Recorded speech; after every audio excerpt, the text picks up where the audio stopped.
নিজের চোখে দেখা কিছুদিন আগে একটা জানাজা পড়িয়েছে, খোদার কসম করে বলছে 6:30 ইন্তেকাল করেছে। হসপিটালের বিল দেনে বলা নাই, 4-4টা সন্তান, অ্যাম্বুলেন্সে ঘরে ঘরে আসবে, 1000-1200 টাকার বিল দেনে বলা নাই। কি বুঝলেন? ক্ষণস্থায়ী দুনিয়া।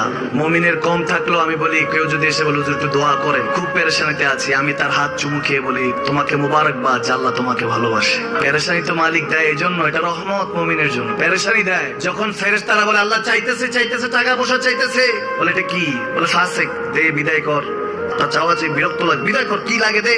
মুমিন যখন চাইতে থাকে আল্লাহ আমাকে কিছু লাগে, যখন একটু করে চায় আমার মাটাকে সুস্থ করে দাও, বাবাটাকে আল্লাহ আমার স্ত্রীকে আমার আমাকে একটু তৌফিক দাও, চাইতে থাকে মুমিন। আল্লাহ বলে যখন ফেরেশতারা দেখি মুমিন চাচ্ছে, দেরি করতে পারে না, তাড়াতাড়ি খাজানা নিয়ে দিতে নেবে, আল্লাহ বলে ডাকোস না, এত তাড়াহুড়া কিসে? তার চাওয়ার মধ্যে তো প্রেম আছে, একটু চাইতে দেস না। থাকুক না মুমিন আর একটু পেরেশান, থাকুক না, থাকতে দেস না।